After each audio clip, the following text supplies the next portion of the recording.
My name is Sasha Kelchev-Korn. I'm Executive Director of Realm of Caring Foundation, and I'll be moderating your questions at the end of Dr. Bonni Goldstein's presentation. So please make sure to use that Q&A box. And then Catherine Golden of Leaf 401, who's here with me, we can answer your questions throughout. So if you have questions throughout that we can get to, we'll make sure to be responding as we go.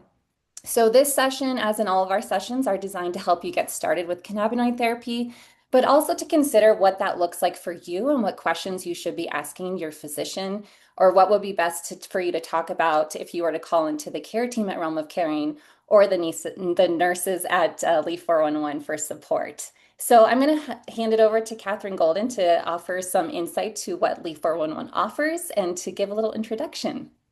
Hi, thank you, Sasha and Bonnie. Leaf 411 is a proud supporter of Dr. Bonni Goldstein's free educational series. Leaf 411 is a national nonprofit public service helpline and guidance call center that delivers evidence-based cannabis education through nurse-led support. Our nurses bridge the gap by speaking both languages, traditional healthcare and expert cannabis, so you can have real informed conversations about what's right for you. So I'm the executive director for Leaf 411, and we would be happy to hear from you. Awesome. Thank you, Catherine. Yes, so make sure that you jot their information down so you can keep in touch. And for those unfamiliar, Realm of Caring has a free education support hotline that anyone anywhere in the world can call into and help you get into compensated observational research programs as well that will help us further the body of knowledge that exists to drive policy forward. So now we are going to get into Bonnie's presentation. And for those that just joined, do make sure that you use that Q&A box to ask your questions, and we will get to a short Q&A session at the end of the presentation. So go ahead, Bonnie, and thank you so much for being here. Thank you. Let me just make sure my slides look good here. Oops. I need to stretch that out. All right. Can you see my slides okay? Look great. Okay, great. Thank you. And welcome, everyone. Thank you for joining us today. So we're going to talk about anxiety. It's one of the top reasons that people use medical cannabis and CBD. So we're going to look at what the science says. Why would we even think about using cannabis for anxiety? Because a lot of people think that it causes anxiety, which it can. And some practical strategies that people are using in real life, and some advice that I give my patients. Please don't be overwhelmed by the conflicting information online. I too have delved into AI and asked it questions. It really hedges a lot about cannabis, and I think because it doesn't have the human clinical experience, which is extremely important to success. And so my goal today is to simplify the science, help you feel more informed, empower you to think about cannabis if anxiety is something that you or loved ones around you are interested in getting some natural treatment. And I, of course, am thrilled to collaborate with Realm of Caring and Leaf 411. Okay, so if you don't know me, I trained a long time ago as a pediatrician, and I've worked at Children's LA. I was chief resident there. I worked in critical care transport and pediatric emergency medicine because I was a bit of an adrenaline junkie for a while. And then about 18 years ago, a friend of mine was fighting cancer, asked me about cannabis. I delved into the research, and I have not looked back. I have a practice called Canna Centers, and I started Goldstein Wellness with with a partner. Goldstein Wellness helps provide all this education. If you are a healthcare provider that is licensed in the United States, you can sign up for free education and also for mentorship. And also, we do offer medical discounts on hemp cannabis, non-intoxicating hemp cannabis. All right, so let's get started. What we're going to cover today is, why do we even have anxiety? What is the role of the endocannabinoid system? What does the current research show? We'll go through one of my patient cases that was very successful, and also practical tips for success. And so obviously anxiety is incredibly common. It affects millions and millions of people around the world. It often overlaps with depression. And what does anxiety look like? So for some of us, it is a panic attack. For some people, sleep disruption, racing thoughts, physical tension. Some people even get nauseous with anxiety, irritability, difficult functioning day to day, especially if you have chronic stress. And there is some understanding that when we have our stress response, for some people, they cannot get back down to baseline. And so this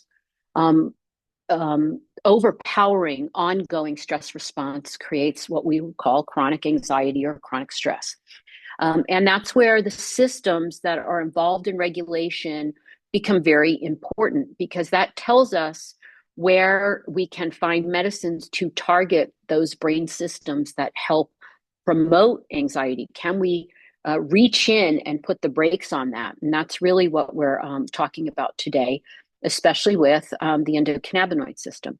So first, I'm just going to share with you what is the anxiety and stress response that we have like as built in. And remember, we as humans and like all creatures, we need to have an anxiety and stress response so that we can respond to threats in our environment. But also sometimes it comes from within. So the brain detects a threat, it activates a stress response. We have a fight or flight system. We release adrenaline and some other neurotransmitters. These lead to an increased heart rate, increased alertness. But we also have a hormonal response where we release cortisol, which is to help our body cope with this threat. And the reason I mentioned the key brain regions, not important to remember, but we have different parts of the brain that are working together to have this fight or flight, but also then to pull back and put the brakes on it so that we can recover from the stress response. And those areas are called the amygdala, where we detect the threat, the prefrontal cortex, where we regulate, and then the hippocampus that has memory and context around that threat or that stress response. And very importantly, and the reason I show you these three areas is because they are dense with the endocannabinoid system components. And so let's just talk about the endocannabinoid system. And for those of you who've listened to other webinars that I've done, you may have heard this before, so sorry for the review, but I think it's important to talk about, because when you understand just this little bit about the endocannabinoid system, we understand then why these plant compounds are so important to us and why they do act as medicine when used that way.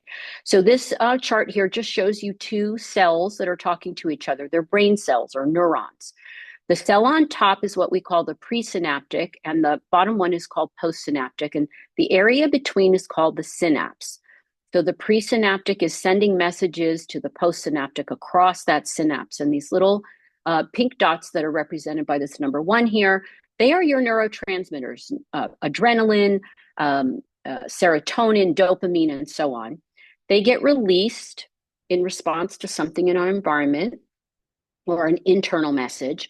They cross the synapse, they bind to a receptor, which acts like a lock, and it's like a key in a lock. When there is too much message, so the best example that I really like to give is when someone gets chemotherapy that causes nausea or vomiting. What happens is the body detects a threat of really kind of the way you would react to a poison. Even an IV medicine can make your gastrointestinal system want to expel, even though the medicine's not in there. It creates nausea and vomiting. And that message is being sent by those neurotransmitters across that synapse. The receiving cell can get annoyed by too much. It's over messaging. And what happens is it kicks up the synthesis of our inner cannabis-like compounds called endocannabinoids, which are made by put together, the ingredients are healthy fat. And then those travel backwards to a receptor, again, another lock, but it's called the cannabinoid receptor in the brain, the CB1. And when the endocannabinoid compound binds to the CB1, what you see here is inhibition of neurotransmitter release. It's the brakes. It quiets the system, stops sending so much message. And if you've ever seen somebody who has chemotherapy, if they take a puff of just off a joint or a vaporizer, it's almost like magic, like immediately they feel better. And it's not magic. What it's doing is it's targeting these receptors and it's telling the brain to dial down that message. And it's very similar for anxiety as well. And so the takeaway here also to remember is this system is responsible and part of numerous systems in our body to help keep us in homeostasis, help us stay in balance because we get tipped by illness in one direction or another, and this kicks in to get us back into balance. It's really just a control of the cellular messaging. That's all it is. One of the very important parts of this to understand is that the compounds from the plant do work differently within the endocannabinoid system, and that's why THC has an impairing effect. For some people, it is not impairing. There are medical low doses, microdoses often. CBD doesn't cause you to feel that impairment unless there's a significant amount of THC in there, but CBD itself binds to these receptors a little bit differently. And it's important to differentiate, and that's why some people do better with THC, some people do better with CBD. All of us have a different endocannabinoid system, and it's in the background keeping us in balance, but your lifestyle, your genetics, all of that can affect how your endocannabinoid system functions. Now, this is a chart that I've shown before. This shows you the phytocannabinoids from the plant, and you can see here raw cannabinoids. So this is in the raw plant. So the plant's sitting in a field, or you've just cut the plant. This is what you'll find in the plant. And remember, the A at the end stands for acid. It's just the way the structure is. So CBGA is cannabidiolic acid. It's like the parent. And then depending on the genetics in the plant, it will convert to various other raw phytocannabinoids, THCA, CBDA, CBCA. And then what happens is people heat up cannabis. And when we heat up the raw cannabinoids, it cleaves off the acid, the carbon, and two oxygens, and you end up getting these other compounds that are very well known to us, delta-9 THC, CBD, and then some other CBC and CBG. The ones in the boxes are the ones that have some evidence in studies for anti-anxiety properties. Now, some of them are just in animals. Some of them, like THC and CBD, have been looked at in many human studies. All right. So this is one of them. It's a little bit old now. It's from 2017, but it is a very kind of comprehensive review. They looked at 31 different studies looking at medical cannabis and mental health. And you have to remember, just big picture, Schedule 1 has prevented us from really diving in and doing a huge amount of research. And so some of the research that we have is what we call low quality. It's just surveys. And remember, in the medical world, scientific world, what somebody says their response is without an objective ability to measure it is usually considered anecdotal. I have talked to enough patients to know that cannabinoids really do help. But again, in the medical community, scientific community, what we want is high quality studies, which are usually randomized controlled trials. And remember that a botanical formulation like cannabis, which contains hundreds and hundreds of compounds, may not fit that randomized controlled trial model. But within this report, they did look at anxiety and depression and some others. I'm going to focus on anxiety and depression here. So what they found, and by the way, it was 31 different studies, more than 23,000 pooled participants. So it's a pretty good review. An overall medical cannabis study showed improvement in anxiety symptoms. CBD was found to decrease social anxiety symptoms. And the results with THC, when you look at all of the studies together, were a little bit variable. It depended on whether the people had medical purpose or medical intention versus non-medical use. For depression, there was improved mood and quality of life overall, more commonly in people who had the intent to use it medically. There were mixed outcomes, meaning some showed antidepressant, some actually showed increased depression, with frequent what we would call non-medical use. And that, of course, is related to THC. And remember, before 2017, we did not have a lot of studies on CBD, just a few. Important limitations, they're not clinical trials, they're low quality, as I mentioned, but the takeaway is there is evidence of benefits, and especially when it was customized to a patient's response, meaning they were feeling okay, they didn't necessarily go overboard with their dosing.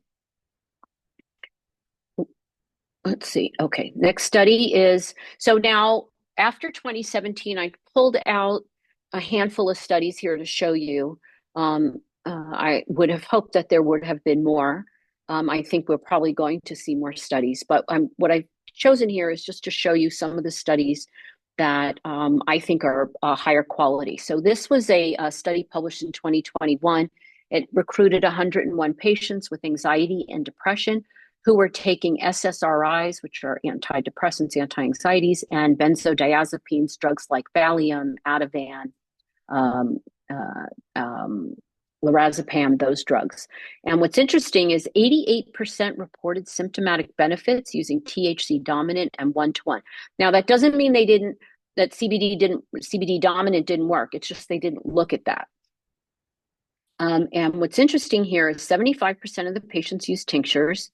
And you can see here that many patients were able to either reduce or discontinue benzodiazepines, SSRIs, or SNRIs. In my experience, there are people who tolerate these drugs very well. Of course, I see a skewed population in my practice where people want to get off of these drugs often because they don't like the side effects, or they have tried cannabis and they just want to be able to incorporate cannabis and either lower the dose or add it for the daily anxiety. I've had patients who have come in with an SSRI and said, this is keeping me from like jumping off the bridge, but I still have day-to-day anxiety that feels out of control. And you can take these medications together. If you do, I highly advise that you talk to somebody just to make sure that someone is looking at dosing in order to avoid any drug interactions. There is some evidence that cannabinoids, including CBD, may elevate the SSRI or SNRI levels in your bloodstream. Certainly not out of whack where you would become toxic, but again, it's always good to talk to somebody ahead of time. Side effects. In this report, the most common was somnolence, which is just kind of feeling a little bit tired or drowsy, and that certainly would be related to the THC component. This is a study that looked at CBD for treatment-resistant anxiety in young people. So this is unusual in that it recruited people under the age of 18. Ages 12 to 25 were included. It was a small study, only 31 patients. But the criteria was an anxiety disorder and no clinical improvement with cognitive behavioral therapy and or an SSRI. And in the literature, they will call this a treatment-resistant type anxiety, that you're not responding to the typical or what standard of care therapy. So 12 weeks of CBD treatment led to significant improvement in anxiety. They also had improvement in mood, overall symptom severity, and daily function. Now, there was a high level of side effects. So why? Well, I didn't put it on the slide. They increased the dose in these patients up to 800 milligrams a day of CBD. When you look at the scientific literature for CBD and anxiety, often the doses are high, 300, 400, 600, 800 milligrams, which actually may not be doable for the vast majority of people because of the cost, but also because of the side effects. So what kind of side effects do you see with those high doses? You can see sedation, somnolence, gastrointestinal upset, nausea. I've had patients complain of nausea at high doses, and also diarrhea can be a problem. And so in this study, often, it's hard to take this and then apply it to what I do. But what I would share with you is that in the studies, it shows benefits. And then the question becomes can we take advantage of what we call the entourage effect? So CBD with some THC in there, CBD and CBG together, which I'm going to get to. So there are ways clinically. Remember, clinical practice is very different than what people do in a study, because in a study you have to follow the protocol. But in clinical practice, we can get sometimes better results with lower doses, especially if we're using a full spectrum and or engaging with a multitude of cannabinoids. So, but good results. I mean, there was statistically significant improvement. And again, this is in younger people, which you don't usually see in cannabinoid-based research. Now, this is also a pretty good study. So this comes from if you look at some of the people in the list there, Heather Jackson, who was one of the original founders, I believe, of Realm of Caring, and also our friend at Johns Hopkins, Ryan Vandry, who's a excellent cannabis researcher. So this is, they looked at 368 cannabis users and 170 controls who were considering cannabis but had not started using it yet. Okay, so just be aware they were people who were kind of curious, I might say. Participants who initiated or continued medical cannabis during the study had statistically significant reduced anxiety and depression. Okay, so the people using medical cannabis during this observational trial had good results. And what's interesting is they followed the participants who never initiated use and they did not see any improvements. And that might seem kind of like odd, but sometimes, you know, you want to separate out, is it situational or do some people get better over time? I mean, I know for me, certain things in my life trigger way more anxiety than other things. So sometimes life happens and your anxiety goes down or your anxiety goes up. So, but this was a very interesting approach. CBD dominant products were used most often. And in terms of safety findings, 61% saw no perceived harms. Side effect, and if you look at the list of harms, some of it was cost, some of it was legal, so it wasn't necessarily physical symptoms. Side effects were mild. THC users had more adverse effects than non-THC users. This is very common, and you have to remember that while you are trialing THC, you are looking for the dose. Other studies show that most patients who are trialing cannabinoids will have their side effects within the first 1 to 3 months of use, and that's because you're trying it out to see how much higher do I have to go before I see side effects, or oh, I hit a dose that's great. It's, you know, the minimum effective dose. I didn't have to go higher. I don't have side effects. So, but we definitely see that THC users, and in most studies that I've read where they do compare CBD and THC, we do see more adverse effects. But I want to point out that they are temporary, they are usually dose dependent, and they can be mitigated by changing the dose, the product, or the timing, or just discontinuing it. There are some people who can't even handle small doses. The key takeaway here is many participants reported improvement in anxiety and symptoms, particularly with the CBD dominant products. Now, this was an interesting report. So they tracked nearly like 12,000 cannabis sessions. That means that the person used cannabis and documented their experience. What did they take? How did they feel? Were there side effects and so on? And this was through an app called StrainPrint. There were over 3,000 patients that reported a session of cannabis use for depression, 5,000 and change for anxiety, and about 3,700 for stress. And interestingly, 50% reported a reduction in depression, 58% reported reduction in anxiety and stress, so the majority. Women reported larger reductions in anxiety compared to men, which is interesting. And again, this is just all like survey data. The high CBD, low THC users reported that it was best for perceiving, or they perceived lower depression. What's interesting is that this is repeated in other studies or reported in other studies, that high CBD, low THC seemed to work better for depression. And then they reported that a balanced CBD THC, like a 1-to-1 or somewhere in that range, it doesn't have to be a 1-to-1, a 2-to-1, 4-to-1, was best for reducing the perceived symptoms of stress. And then importantly, the use of THC to treat depression may exacerbate depression over time. There's some other studies that show that long-term, now, again, one study showed 27% of people who use THC over time actually said their depression got worse. And it's most likely related to the development of tolerance. When you combine CBD and THC, and this is borne out in the studies, looking at a 1-to-1 ratio formulation that's been tested in multiple sclerosis, which in that particular, it's a pharmaceutical compound. It's not available in the United States. It's used in numerous other countries, but it is plant-derived CBD THC in a 1-to-1 ratio. That did not cause tolerance in those patients using it for MS symptoms. And so we know that CBD helps to mitigate some of the tolerance with THC use.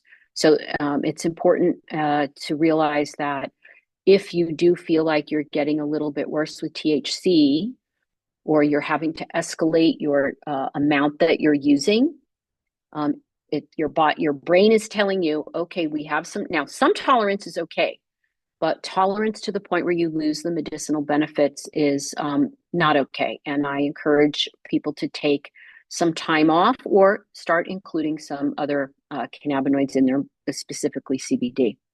Now, this is one of the stronger studies. It was published in July of 2024, and it was an evaluation of a nano-dispersible, you can see in the title, cannabidiol oral solution versus placebo in a mild to moderate anxiety.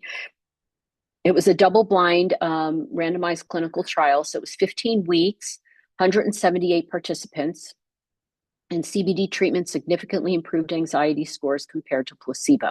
And that's important because there are a lot of people out there who are still reporting, oh, it's a placebo effect. You know what you're taking, you hope it works, and that influences you. So this is a nice study to show us that that anxiety did resolve or decrease versus the placebo. The participants also reported improvements in symptom severity, depression, sleep, and daily functioning. Now, this too was high dose. This was an isolate, I believe. And remember, with isolates, often isolate means that the CBD is taken away really from all the other compounds in the plant. And remember, the term broad spectrum really talks about it's all the compounds, but very, very low THC, very trace amounts. So in this study, they started at 150 milligrams twice a day. That stops me a little bit because that's a pretty high dose. But again, in a study, you have only so much time, only so much product that costs money, and they usually want to get started.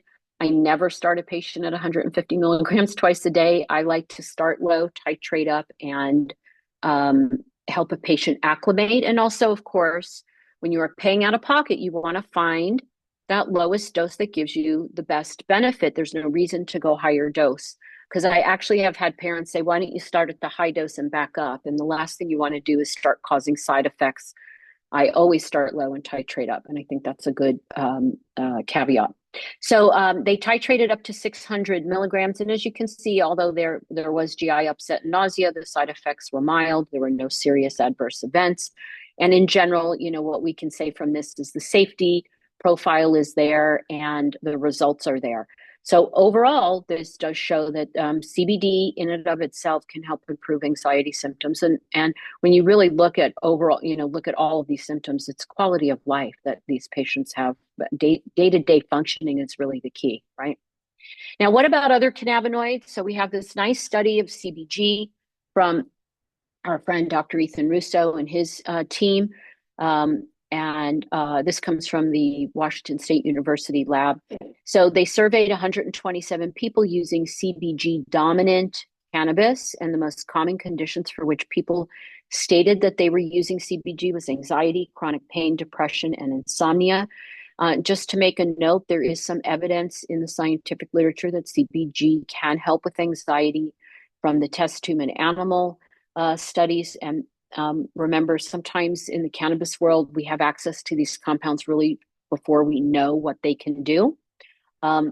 But in this survey, these patients reported greater efficacy than their pharmaceuticals, and the percent claiming superiority over the other conventional medications. So 74% of people with chronic pain said CBG worked better than their current other standard of care medicines. 80% said it worked great for depression over their other medicine, and so on. Now, why would it help with sleep? We have no mechanism to understand that CBG is a hypnotic or like a sleep aid, direct sleep aid, but by alleviating anxiety, and also CBG has anti-inflammatory effects. And that's also what we think about CBD is it's not a direct hypnotic, except in very high doses. It can make you tired. But in the lower doses that most people take, it actually could almost be alerting. But when you lay down at night, less anxiety, less pain, less inflammation, which may promote a good night's sleep. In this group, just be aware that about 30% of the patients or the people involved did report using some THC. So it's always hard to tease out what's what. Was it the combination? Because some of these people reported feeling high, having inattention, sleepiness, dry mouth, and increased appetite, all of which are well-known side effects of THC. Now, this next study that Dr. Russo was involved in with the same group, they actually did a double-blind placebo-controlled crossover. So they recruited 34 healthy adults who overall just had kind of, with the testing, they fell kind of in mild anxiety. I think that it's hard to be an adult and not have any anxiety, but this was a group that did not have high levels of anxiety. And they gave them, there was an intervention of 20 milligrams of hemp-derived CBG, or they got placebo. And the researchers evaluated anxiety, stress, mood, memory, and impairment. And they found that CBG significantly reduced anxiety and stress compared to the placebo. Now, it wasn't a major reduction because remember, these weren't highly anxious people to begin with. But interesting, the participants also showed improved verbal memory, and none of them reported feeling impaired or feeling high. I know that the same group and Dr. Justin Sulak are publishing some upcoming research on CBG. And in his study, and he just gave some preliminary information at a conference last year, some people did have munchies. Some people did have feeling a little bit like not having focus, or just some overlap with some THC. And remember that almost all products have a little bit of THC in them, and depending on your sensitivity, you may have a higher likelihood of having just a little bit of that. But in general, we're just not seeing it with CBG. And I've treated many children with CBG, and I have not seen any, and again, full spectrum CBGs with a small amount of THC in there, and I just don't see any evidence of impairment at all. Now, I want to share this patient report. And so this was a 75-year-old woman who came to see me, and she was brought by her adult daughter for anxiety and depression, and she had these symptoms, and they were very significant. She was really struggling. There was a painful family estrangement. I think it was her adult son who stopped talking to her. There was some family blow up, and he hadn't talked to her in a long time. He wasn't open to having a relationship, which devastated her.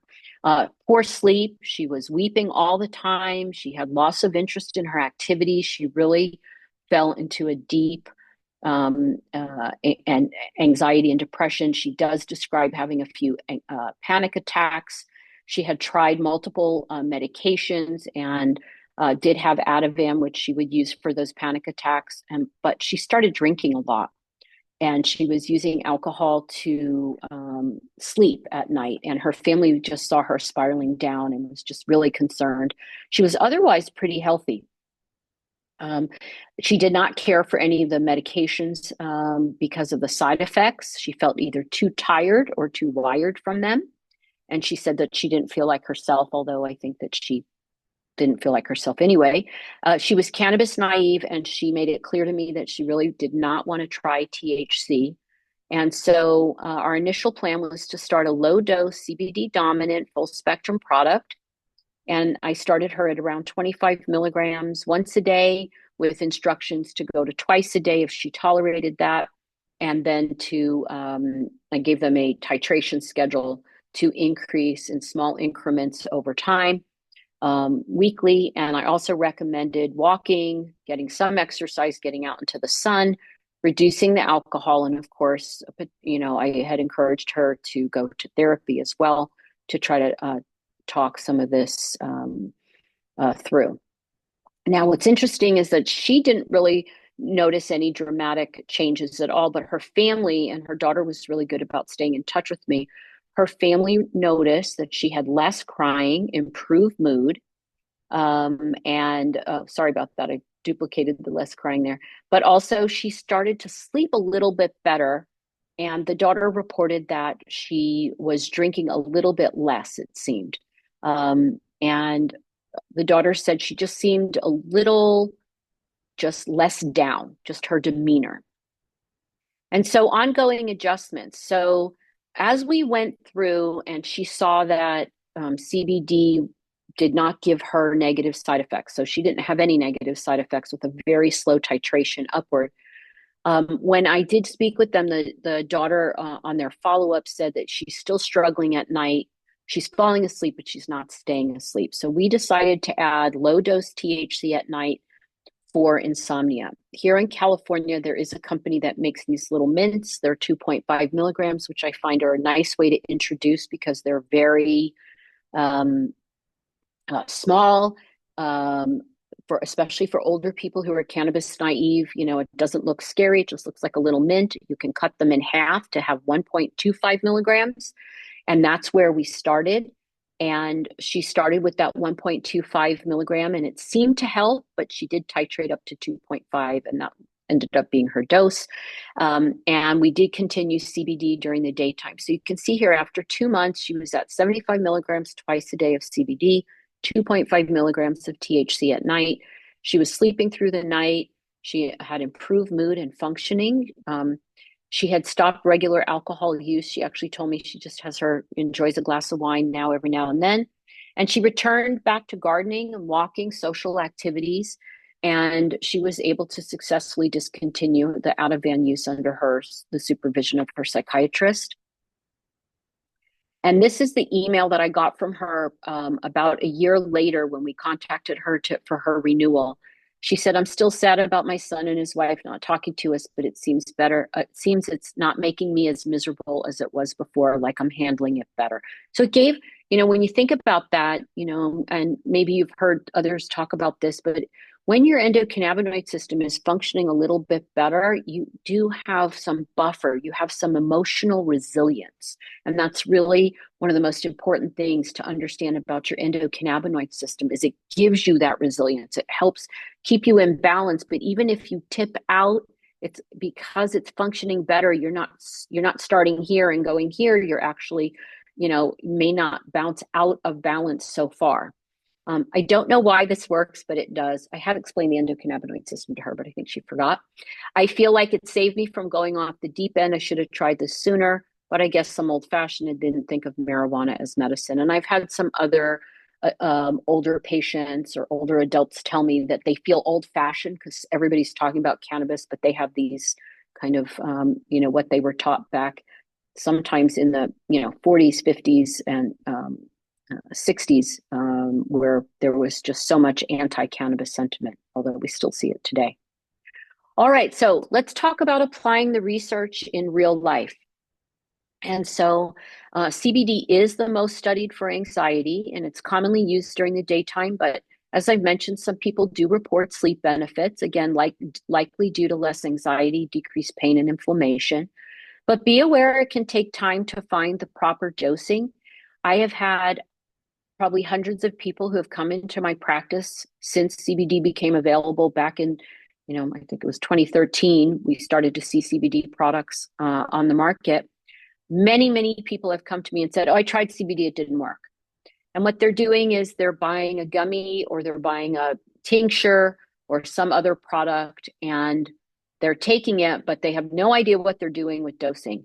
Dosing matters. And my analogy to that is if you have a rip-roaring headache and you want to take, let's say, aspirin, you would not crush the aspirin and take a speck of it. Now, I'm not saying that you should use aspirin for headache. The point is that dosing matters, and proper dosing can sometimes be confusing with CBD because there are people who do well at low doses. There are people who do well at medium doses, people who do well at higher doses. There's people who do not like CBD. The product itself, we have to understand. Is it a 1-to-1 ratio? Is it high CBD, low THC? What else is in there? We know now that there's some products where they mix melatonin in. And I even had a patient that came in and said, "I'm so sleepy all day long." And then when I looked at the bottle, it had melatonin, valerian root, and chamomile. I mean, it was something that was not meant for daytime. And so all of that can be very confusing. And those patients that come to me and say CBD doesn't work, the first thing I do is investigate, well, how much did you take? What product was it? Because it may have been that because you didn't know what you were doing, and nobody expects anybody to know what they're doing with this. CBD has such a wide range that until you kind of sort out dosing, you really don't know how you're going to respond. And that's where, why I encourage people to get advice. CBG is emerging evidence for stress and anxiety. Certainly, there are people using it and reporting good benefits. Some people do report better focus, calm, also sleep. And again, why sleep? Because of the less anxiety and less pain, less inflammation. The interesting thing about CBG, and this is based on a number of studies, is that it appears to be maybe slightly more potent than CBD when you compare milligram for milligram. It appears that for CBG, it's a more narrow range of dosing, although I have seen people take up to 100 milligrams. I have not seen 600 milligrams of CBG in a study or in any of my patients or anyone that I've heard about. And remember too, sometimes if you go higher, you can get dose dependent side effects. So again, it's that idea of titrating up. But remember that CBG, sometimes there are people who I even have a patient right now who does well on 2 milligrams. That's all she needs for CBG for her anxiety, and it helps tremendously. And others, like I said, take higher doses. THC is effective at alleviating anxiety for many people. If you look at all of the major surveys that have been done over the past decade or so, looking at why are people seeking cannabis use, anxiety is in the top 3 conditions, the other 2 being insomnia and pain. Cannabis works great for anxiety, insomnia, and pain. And but the idea with THC, of course, is minimum effective dose. It's the dose that gives you the best results without any unwanted side effects. And so for some people, microdosing THC, some others, they take a little bit more. THC has the most narrow window. I would say that in a medical practice, most of my patients are under 20, 25 milligrams of THC per day, but there are outliers, people who have very severe chronic pain, or others that just have tolerance or are not good absorbers or metabolizers. Everybody's a little bit different. And again, dialing in on your dose is key to success. And remember that higher doses may worsen anxiety in some individuals. And it is sometimes, now there's this term greening out, where you can feel really sick from taking THC. But the key with successful medical use is starting low, titrating up. Sometimes in order to know the best dose, it's really important. If you pass up the best dose, that was too much, then you can back down. Very flexible, and that's the beauty of cannabis. And then I just want to share some benefits and risks, and then we'll get into questions. So reduction of unwanted symptoms is, of course, one of the best benefits. Better sleep, better mood. A number of my patients have reported what they call a cascade of benefits. So my anxiety's down, I'm sleeping better, so I started exercising. I stopped turning to food for comfort because I just feel better. And I'll never forget, I had this woman that came in, she was on 7 psychiatric medications. She did not feel good about herself. She had gained a tremendous amount of weight on the antidepressants, which never makes anybody feel good. She didn't feel well. And she felt like the medications weren't helping. I gave her advice. I think we had one follow-up, and then she kind of was lost to follow-up. But then she showed up in my office for a follow-up about at the year mark. And I didn't even recognize her. If I didn't see her name on the chart, I would not have recognized her. She had weaned off all her medications. She had lost 40 pounds, and she just felt great. And she told me, fixing this part of her life, her medication part, really, when I think about it, her endocannabinoid system was just not functioning well. And by helping it work better, she found tremendous benefits that cascaded into exercising, eating better interpersonal relationships. She said it enhanced every part of her life. And that's the kind of thing that, as a cannabis doctor, when you're sitting in your office, you realize, why would she pay me to come back? Why is she buying this medicine? And I could see how well she looked. It was, and I kind of joked around with her. I said, last year when you came in, you were like this folded up, wilted flower. And now you're like this, beautiful flower that has bloomed and is just thriving. And so now again, we didn't cure her. She just was able, and this is very important, this last bullet point, cannabis gave her the ability to control and manage her symptoms without the side effects and without kind of just letting her kind of wallow where she was. So, when you have these exchanges with people, these very meaningful results, it's really hard not to shout out to the world, look what this can do for some people, right? So what about the risks? So it's limited with supervision or guidance. I have a paper coming out, hopefully in the next few months. We did a survey here in California of 604 patients who are under medical supervision. And what we're seeing is that very low side effects. Hardly anybody ended up in the emergency room. If you look at the literature looking at emergency room visits for cannabis use, they have absolutely gone out of control. And that is because people don't understand what they're taking or the dosing. And it's just important. I tell everybody, at least check in with somebody one time just to get a sense, get some advice to understand your situation and the risks involved around what is happening with you. Remember too, that all side effects of natural cannabis are reversible as far as we know. And the reason I say natural cannabis is because with the synthetic cannabinoids, we are seeing some irreversible side effects like irreversible refractory depression. There was a case of someone smoking one of these synthetic THC vapes who damaged their vision, which seemed to be irreversible. They couldn't figure out a way to fix that. And again, the risks are very limited by the start low and go slow approach. And then the common side effects I pretty much discussed. But remember, again, they can be mitigated by changing the product, your cannabinoid profile, sometimes the terpene profile, but really by changing the product, dosing, and timing.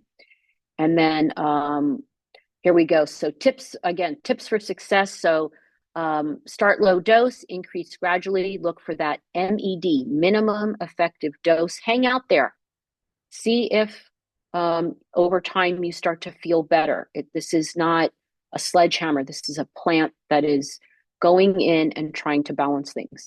I encourage people to keep a diary of dose, timing, effects, and products.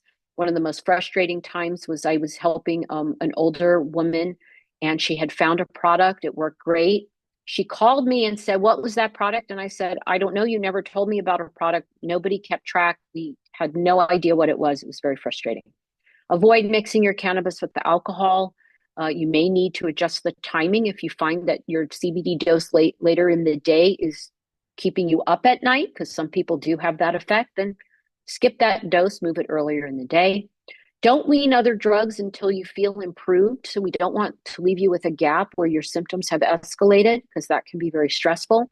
It's important to have a weaning plan if you're trying to go off medication for anxiety, if you're taking it daily especially. And consider, as I've mentioned a few times now, at least one visit with a knowledgeable practitioner. Sleep matters. Sometimes if we can get you sleeping out of the gate, that will help your anxiety. So of course, poor sleep worsens anxiety. Low dose THC, CBN, which I didn't really talk about. We don't really have studies on CBN, cannabinol for anxiety. And as I've mentioned, CBD, and this should say CBG, may help indirectly. And then two, your lifestyle matters. Exercise, therapy, meditation, being kind to yourself. All of this can help you manage and also help your endocannabinoid system be in balance. There is a very nice article, it's a little bit old now, called The Care and Feeding of Your Endocannabinoid System. And it looks at all the various modalities like exercise, meditation, yoga, osteopathic manipulation, all those kinds of things, and the effect on the endocannabinoid system. All right, I'm going to be able to take questions. Here's our upcoming webinars next month. We're going to talk about minor cannabinoids, so a little more deep dive into CBG, CBN, CBDA, and some others. And then in August, we're going to talk about endocannabinoid dysfunction and its role in fibromyalgia, IBS, and migraines, three conditions that are thought to be have a root cause in endocannabinoid dysfunction. And then please remember, you don't need to do this alone. You can contact us to get more education and personalized cannabinoid guidance. When I say us, I mean all of us here, Realm of Caring, Leaf 411, and Goldstein Wellness. So thank you very much for your time. Thank you, Bonnie. And I'm so excited for that paper to come out. I'm sure a lot of people are. So keep on staying tuned for everybody who's here. I did see a couple of people join late. So on next Thursday, Realm of Caring, we'll send out the recording through our YouTube, but just check into all of our platforms because we'll have the recording of this webinar available as soon as tomorrow for you guys to check back on. But we did get a couple of good questions for you, Bonnie. So we have a little bit of time, so this is great. But this first one is a good one because if someone seemingly has CHS, so cannabis hyperemesis syndrome, what would you then recommend for depression and anxiety? And that's a really good question. And of course, it does depend on the situation.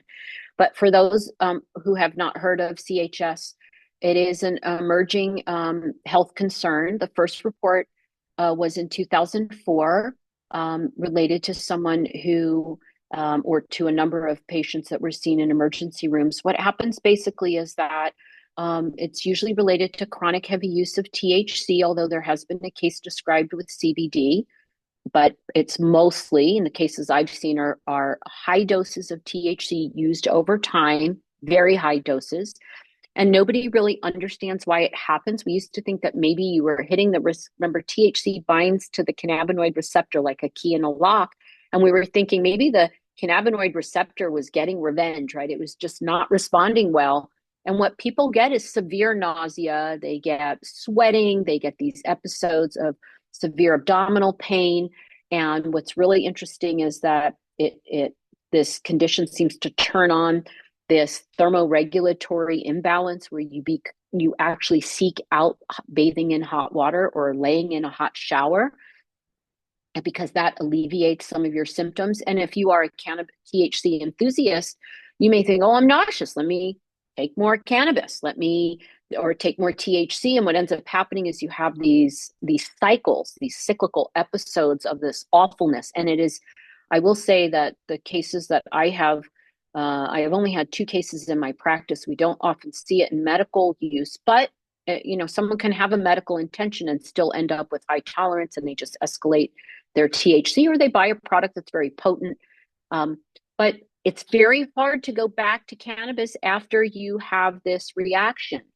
And here and there, I had one patient that after she took off, maybe, I can't remember exactly, but a number of months, she actually said to me she can take a little puff off a vaporizer and it will not bother her, and it helped her anxiety. But any more than that would trigger an episode. And the way she described it to me, you may have heard me say this before, I remember her words very clearly. I'd rather have it in my life in teeny tiny amounts when I need it for my anxiety rather than not have it at all. So she learned to not be such an enthusiast, right? So just not be just reflexive and light up, so to speak. But what I would tell people is broad spectrum CBD, you could try it, but I would say partner with a clinician to understand dosing and to understand your response. Remember too, we have CBG, right? I have not heard anything about CBG causing cannabinoid hyperemesis. Have either of you? No? Yep. So that is something that can give you, and I didn't talk about CBDA because there's very little research, but clinically, anecdotally, people do report that CBDA, which does not act the same way as THC in the brain and the body, it does interact with serotonin and might be an answer. And this is why getting help if you have CHS and you do want to treat anxiety and depression, we do have other cannabinoids that we can try to help you with. Excellent. And that actually is a good segue to the next question we had because someone asked about CBN. They said it helped them sleep when it's in isolate form, but in full spectrum form, it keeps them awake and mildly intoxicated. So would CBG be a better choice in that regard? Well, it would be worth a try. So remember, CBN is an oxidative degradation product of THC. So it has very similar targets as THC. And when I say targets, I mean the cannabinoid receptor and some other receptors like the TRP receptors, which are involved in pain and inflammation. CBN, THC is a stronger compound, and it targets more the type 1 cannabinoid receptor compared to CBN, which is about a quarter of the potency. And although it does have some target at the CB1, it's weak there, but it likes the CB2, which is your CB2 receptor is more involved in your immune system, your inflammation.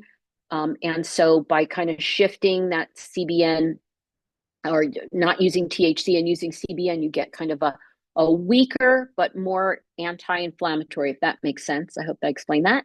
But remember too, when you are comparing an isolate versus a full spectrum or even broad spectrum, you are getting compounds in the plant that may be hitting off targets, targets that you don't want to hit. So for instance, in the pharmaceutical world, they may develop a drug and think it hits this target, and then they go and study it and they're like, oh, everybody got X symptom. Well, they find out that not only did that drug target this, but it also unexpectedly hit at what we call an off target. I'm convinced that for some people, because I have seen the full spectrum of response, I have patients, about 5% of people I see we cannot find cannabis that works for them. But narrowing down to a isolate in those particular patients might actually be worthwhile. I've done it in a few patients and have found good results. We're not getting those off targets as much as you would with the full spectrum. I hope that answers the question. Yes. I have a lot to say. Yeah, no, this is great. We have some thank yous. I think if you have time for one more question. I do. Go ahead. I think, Yep. yeah, I think this is a good last one to end us with. Do you have different approaches for anxiety versus stress? So would you, or how would you approach that if it It's a would? good question. Yeah. Yeah, that's a great question. Well, and so to me, anxiety and stress are kind of the same thing. Anxiety is a diagnosis. We don't write stress on a chart, right? Stress disorder. We say anxiety or generalized anxiety disorder is a billable diagnosis, or social anxiety, and so on. So to me, they're kind of the same. When I think about stress, I just think about more day to day. But I think it's the same thing. And what you'll see now, some people say improve mood, in some of the results, I'll say, yes, it helped anxiety. And you would think if you help somebody's anxiety, you might help their mood. But some people have other mood disorders. So we have to remember that, some of this language is a little overlapping, and that's okay. In general, what I would say is that if there is this component that most of us identify as stress or anxiety, most likely we're addressing it the same way with various plant or pharmaceutical medications. Okay, excellent. Thank you so much. And that rounds up our questions, actually. So thank you for answering those so thoroughly, Bonnie. And as I mentioned, Sure. this recording will be up on our various channels. So make sure you check in with all of us. There are some good questions about how to get in contact with a clinician. And of course, we have our Leaf 4-in-1 information that I gave there, so you can schedule some time with a consultant, with a nurse, consult with a nurse. And yes, please join us for our next one. And if you have any questions, reach out and make sure you're on all the newsletters and everything. And we will see you in June for the next time. Miners. Thank you so much. All right. Thank you. Have a good night. Bye-bye.